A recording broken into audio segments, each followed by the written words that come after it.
अस्सलाम वालेकुम जी। आज हम बात करेंगे राइटिंग टास्क 1 के बारे में कि ऐसी कौन सी चीज़ें हैं जो राइटिंग टास्क 1 लिखते हुए हमें अपने माइंड में रखनी है। तो चलिए जी शुरू करें। अगर हम तो राइटिंग टास्क जो है वो दो तरह का होगा हमारे पास। अगर हम एकेडमिक एग्ज़ाम में अपेयर हो रहे होंगे तो हमें एक रिपोर्ट राइटिंग का टास्क दिया जाएगा जो कि हमें 150 वर्ड्स का लिखना है। एक ग्राफ हमें वो देंगे, उसी को हमें एक्सप्लेन करना है अपने वर्ड्स में।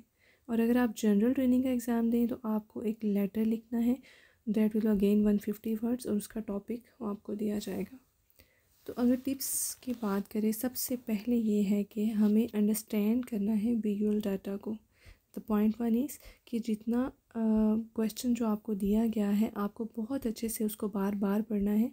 ऐसा बिल्कुल नहीं करना आपने कि जैसे ही आपने एग्ज़ाम क्वेश्चन पेपर पकड़ा, आपने क्वेश्चन देखा, यू जस्ट स्टार्टेड राइटिंग। नहीं, सबसे पहले आप खुद को टाइम दें, क्वेश्चन को अच्छे से समझें कि एग्ज़ामिनर क्या क्या चीज़ें पूछना चाह रहा है, क्योंकि जो मार्क्स हैं वो डिवाइड होंगे इस बात पे कि आपने क्वेश्चन की सारे पार्ट्स को अटेम्प्ट किया है या नहीं। तो बहुत अच्छे से आप उसको पढ़ें।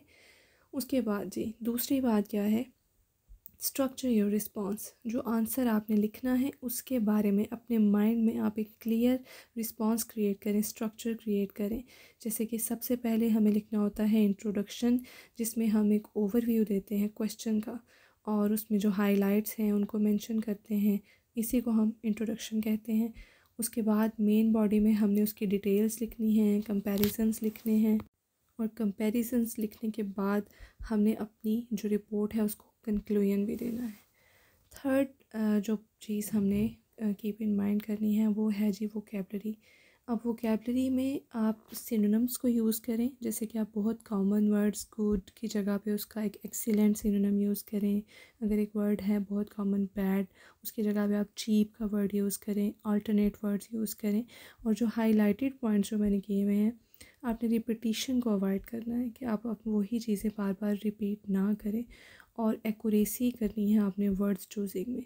Okay, so the fourth one is के प्रैक्टिस डिस्क्राइबिंग ट्रेंड्स, यानी कि जो चीज़ें, फॉर एग्ज़ाम्पल आप एक ग्राफ को एक्सप्लेन कर रहे हैं तो जहाँ पे वो ग्राफ डाउन जाता है आपने ज़रूर मेंशन करना है दैट इट डिक्रीज़ेस। अगर इंक्रीज़ है तो आपने इंक्रीज़ेस, और अगर वो फ्लक्चुएट हो यानी कि वो ऊपर और नीचे की कंडीशन में है तो आपको मेंशन करना है कि फ्लक्चुएशन है इसमें। सो लास्ट वन ये है कि आपने टाइम का ध्यान रखना है। This is very important in IELTS exam. आपने कोशिश करनी है कि 20 मिनट्स में आप अपने टास्क 1 को वाइंड अप कर दें, ताकि आप अपने टास्क 2 को जो है वो पूरा टाइम दे सकें, क्योंकि उसमें आपको 250 वर्ड्स लिखने हैं। तो अगर आपको वीडियो अच्छी लगे तो लाइक किया कीजिए, सब्सक्राइब किया कीजिए चैनल। ये आपकी तरफ से एक मोटिवेशन होती है जो हमें इनकरेज करती है, और दुआओं में याद रखिएगा। अल्लाह हाफ़िज़।